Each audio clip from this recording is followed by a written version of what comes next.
Good morning and welcome to day 13 of Bible in a Year as we explore through the Bible in 365 days. We are continuing in our period of the patriarchs. We're about halfway through now. And we are following together in the adventure timeline created by Jeff Cavins. And we'll be reading from the New International Version. My name is Pastor Jay Lutz. And you might ask, why am I reading through the Bible? Well, as I tell my confirmation students, the reason why we read through the Bible is because it is the greatest love story ever told. The love story between a God who creates this world and universe out of nothing in order that he might share in the love and the joy of humanity and all of creation. So that's why we're reading through the Bible in a year. It's exciting. Come join along. Today we're reading Genesis 25 to 26 as we hear about the death of Abraham. And then we hear about the account of his sons, Abraham's first son, Ishmael, the account of his second son, Isaac, and his wife, Rebekah, and the birth of their first two sons, Jacob and Esau. And then we hear about Isaac's encounter with Abimelech, who we heard a dream that Abimelech had of Abraham, and we see again the sins that are committed by Isaac, just as his father did. Some things never die, unfortunately. And then we'll be reading Job 15 to 16, where Job's friend Eliphaz the Temanite, we hear his second response to Job, and then Job's response to him. And then we'll be ending with Proverbs 2:20 to 22, where it's the last of chapter 2 on the uprightness of living before God. So come follow along. Chapter 25 of Genesis. Abraham took another wife whose name was Keturah. She bore him Zimran, Jokshan, Medan, Midian, Ishbak, and Shua. Jokshan was the father of Sheba and Dedan. The descendants of Dedan were Asherites and Letushites, and the Luamites. The sons of Midian were Epher, Hanok, Abida, and Eldah. All those were descendants of Keturah. Abraham left everything he owned to Isaac.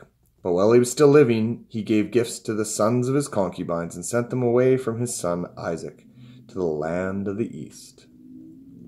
Altogether, Abraham lived 175 years. Then Abraham breathed his last and died at a good old age, an old man and full of years, and he was gathered to his people. His son Isaac and Ishmael buried him in the cave of Machpelah near Mamre. Remember, this is where Rebekah was as well. In the field of Ephron, son of Johar, the Hittite, the field of Abraham had bought from the Hittites. There Abraham was buried with his wife Sarah. After Abraham's death, God blessed his son Isaac, who then lived near Beer Leroy. This is the account of Abraham's son Ishmael, whom Sarah's midwife Hagar the Egyptian bore to Abraham. These are the names of the sons of Ishmael, listed in the order of their birth. Nebaioth, the firstborn of Ishmael, Kedar, Adbeel, Mibsam, Mishma, Duma, Massa, Hadad, Tema, Jetur, Naphish, Kedemah. These were the sons of Ishmael, and these are the names of the 12 tribal rulers according to their settlements and camps. Altogether, Ishmael lived 137 years. He breathed his last and died, and he was gathered to his people. His descendants settled in the area from Hivlah to Shur, near the border of Egypt, as you go to Ashur. And they lived in hostility towards all their brothers. This is the account of Abraham's son Isaac. Abraham became the father of Isaac, and Isaac was 40 years old when he married Rebekah, daughter of Bethuel, the Aramean, from Padan Aram. the sister of Laban, the Aramean. Isaac prayed to the Lord on behalf of his wife because she was barren. The Lord answered his prayer, and his wife Rebekah became pregnant. The babies jostled each other within her, and she said, "Why is this happening to me?" She went to inquire of the Lord. The Lord said to her, "Two nations are in your womb. The two peoples from within you will be separated. One people will be stronger than the other. The older will serve the younger." When the time came for her to give birth, there were twin boys in her womb. The first to come out was red, and his whole body was like a hairy garment, so they named him Esau. After this his brother came out, with his hand grasping Esau's heel. So he was named Jacob. Isaac was 60 years old when Rebekah gave birth to them. The boys grew up, and Esau became a skillful hunter, a man of the open country, while Jacob was a quiet man, staying among the tents. Isaac, who had a taste for wild game, loved Esau, but Rebekah loved Jacob. Once when Jacob was cooking some stew, Esau came in from the open country, famished. He said to Jacob, "Quick, let me have some of that red stew. I'm famished." That is why he was called Edom. Jacob replied, "First sell me your birthright." "Look, I'm about to die." Esau said, "What good is a birthright to me?" But Jacob said, "Swear to me first." So he swore an oath to him, selling his birthright to Jacob. Then Jacob gave Esau some bread and some lentil stew. He ate and drank and then got up and left. So Esau despised his birthright. Chapter 26. Now there was a famine in the land beside the earlier famine of Abraham's time, and Isaac went to Abimelech, king of the Philistines, in Gerar. The Lord appeared to Isaac and said, "Do not go down to Egypt. Live in the land where I tell you to live. Stay in this land for a while, and I will be with you, and I will bless you. For to you and your descendants I will give all these lands, and I will confirm the oath I swore to your father Abraham. I will make your descendants as numerous as the stars in the sky, and I will give them all the lands. And through your offspring all nations on earth will be blessed. Because Abraham obeyed me and kept my requirements, my commands, my decrees, and my laws." So Isaac stayed in Gerar. When the men of that place asked him about his wife, he said, "She is my sister," because he was afraid to say, "She is my wife." He thought, "The men of this place might kill me on account of Rebekah, because she is beautiful." When Isaac had been there a long time, Abimelech, king of the Philistines, looked down from a window and saw Isaac caressing his wife, Rebekah. So Abimelech summoned Isaac and said, "She is really your wife? Why did you say she is my sister?" Isaac answered him, "Because I thought I might lose my life on account of her." Then Abimelech said, "What is this you have done to us? One of the men might well have slept with your wife, and you would have brought guilt upon us all." So Abimelech gave orders to all the people, "Anyone who molests this man or his wife shall surely be put to death." Isaac planted crops in that land, and the same year reaped 100-fold, because the Lord blessed him. The man became rich, and his wealth continued to grow until he became very wealthy. He had so many flocks and herds and servants that the Philistines envied him. So all the wells that his father's servants had dug in the time of his father Abraham, the Philistines stopped up, filling them with earth. Then Abimelech said to Isaac, "Move away from us. You have become too powerful for us." So Isaac moved away from there and encamped in the valley of Gerar and settled there. Isaac reopened the wells that had been dug in the time of his father Abraham, which the Philistines had stopped up after Abraham died, and he gave them the same names his father had given them. Isaac's servants dug in the valley and discovered a well of fresh water there. But the herdsmen of Gerar quarreled with Isaac's herdsmen and said, "The water is ours." So he named the well Esek, because they disputed with him. Then they dug another well, but they quarreled over that one also, so he named it Sitnah. He moved on from there and dug another well, and no one quarreled over it. He named it Rehoboth, saying, "Now the Lord has given us room, and we will flourish in the land." From there he went up to Beersheba. That night the Lord appeared to him and said, "I am the God of your father Abraham. Do not be afraid, for I am with you. I will bless you, and I will increase the number of your descendants for the sake of your servant Abraham." Isaac built an altar there and called on the name of the Lord. There he pitched his tent, and there his servant dug a well.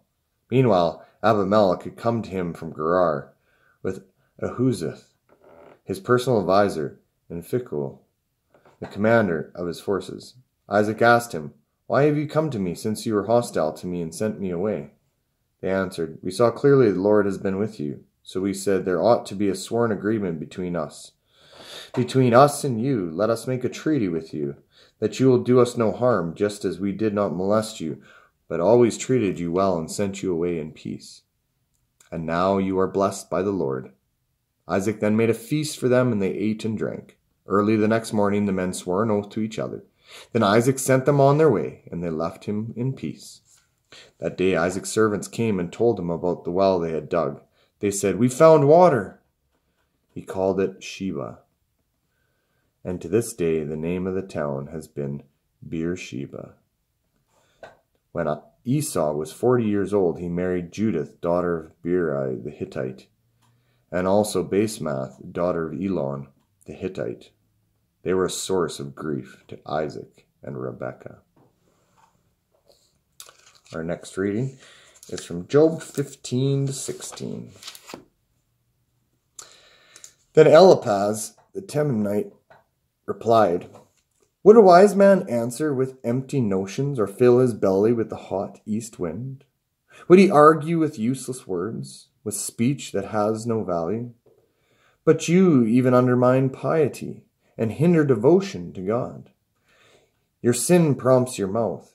You adopt the tongue of the crafty. Your mouth condemns you, not mine. Your own lips testify against you. Are you the first man ever born? Were you brought forth before the hills?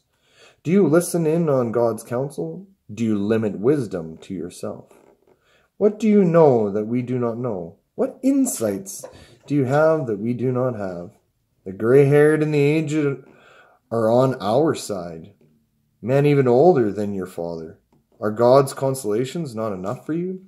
Words spoken gently to you? Why has your heart carried you away? And why do your eyes flash, so that you vent your rage against God, and pour out such words from your mouth? What is man that he could be pure, or one born of woman that he could be righteous? If God places no trust in his holy ones, if even the heavens are not pure in his eyes, how much less men, who is vile and corrupt, who drinks up evil like water? Listen to me, and I'll explain to you. Let me tell you what I have seen, what wise men have declared. Hiding nothing received from their fathers, to whom all alone the land was given, when no alien passed among them. All his days the wicked man suffers torment, the ruthless, through all the years stored up for him. Terrifying sounds fills his ears. When all seems well, marauders attack him. He despairs of escaping the darkness. He marks for the sword. He wanders about food for vultures. He knows the day of the darkness is at hand. Distress and anguish fill him with terror. They overwhelm him like a king poised to attack, because he shakes his fist at God and vaunts himself against the Almighty, defiantly charging against him with a thick, strong shield. Though his face is covered with fat, and his waist bulges with flesh, he will inhabit ruined towns and houses where no one lives, houses crumbling to rubble. He will no longer be rich, and his wealth will not endure, nor will his possessions spread over the land. He will not escape the darkness. A flame will wither his shoots, and the breath of God's mouth will carry him away. Let him not deceive himself by trusting what is worthless, for he will get nothing in return. Because his time he will be paid in full, and his branches will not flourish. He will be like a vine stripped of its unripe grapes, like an olive tree shedding its blossoms. For the company of the godless will be barren, and the fire will consume the tents of those who love bribes. They conceive trouble and give birth to evil. Their wombs fashion deceit. Chapter 16. Then Job replied, I have heard many things like these. Miserable comforters are you all. Will you long-winded speeches never end? What ails you that you keep on arguing? I also could speak like you if you were in my place. I could make fine speeches against you and shake my head at you. But my mouth would encourage you. Comfort from my lips would bring you relief. Yet if I speak, my pain is not relieved. And if I refrain, it does not go away. Surely, O God, you have worn me out. You have devastated my entire household. You have bound me, and has become a witness. My gauntness rises up and testifies against me. God assails me and tears me in his anger, and gnashes his teeth at me. My opponent fastens on me his piercing eyes. Men open their mouths to jeer at me. They strike my cheek in scorn and unite together against me. God has turned me over to evil men and thrown me into the clutches of the wicked. All was well with me, but he shattered me. He seized me by the neck and crushed me. He has made me his target. His archers surround me. Without pity, he pierces my kidneys and spills my gall on the ground. Again and again he bursts upon me. He rushes at me like a warrior. I have sewed sackcloth over my skin and buried my brow in the dust. My face is red with weeping, deep shadowing rings around my eyes. Yet my hands have been free of violence, and my prayer is pure. O earth, do not cover my blood. May my cry never be laid to rest. Even now my witness is in heaven, my advocate is on high. My intercessor is my friend. As my eyes pour out tears to God, on behalf of a man he pleads with God, as a man pleads for his friend. Only a few years will pass before I go on the journey of no return. Final reading comes from Proverbs chapter 2, verses 20 to 22. Thus you will walk in the ways of good men, and keep to the paths of the righteous, for the upright will live in the land, and the blameless will remain in it. But the wicked will be cut off from the land, and the unfaithful will be torn from it. I always love Proverbs. There's always such encouragement of how when we walk in the uprightness of God, that God will keep us steadfast. We also hear from Job. Man, Job's having a hard go of it here. His three buddies are ganging up on him time and time again. But I like what he says about what you should do as a friend. And I think this is really important. Listen to this verse in verse 5. But my mouth would encourage you. Comfort from my lips would bring you relief. Job knows how to treat a friend well. In the times of hurt, it's really important that we remember this, that our mouths might be encouragers and that we might comfort people with our lips and bring them relief, and not to go after them like his three friends here. We can learn a lot from that. And lastly, Genesis, we talk about Ishmael and Abraham's second son, Isaac, and his two sons, Jacob and Esau. And Jacob, well, his name means the one who grasps the heel, which means a deceiver. So even from the very beginning, he has this deceitfulness of him where he tries to trick his brother. And we see this with him taking his inheritance with the stew. Not really a good thing to do for your brother. He will eventually just get bitter and hate you for a long time if you keep doing things like that. And so it's not a really good way to start. But we'll hear later on when he gets to the point where he becomes mature and he sees the errors of his ways and he turns from them. So that's coming up pretty soon here. But it's interesting, though, the story that we hear up to this point, and how Isaac follows in the ways of Abraham. And it's so encouraging to see how God, once again, treats those who follow in his ways, as we see with Isaac. And Isaac tries to do whatever he can to bring peace to the land, to be good to his neighbors, although he does make some mistakes, like his father, with calling his wife his sister. And that always brings, it seems to be a recurring thing that brings a lot of trouble. Anyways, regardless of that, Isaac does many things that are righteous in the ways of the Lord, and God prospers him in all that he does. And we see the good relations he has with his wife and his neighbors.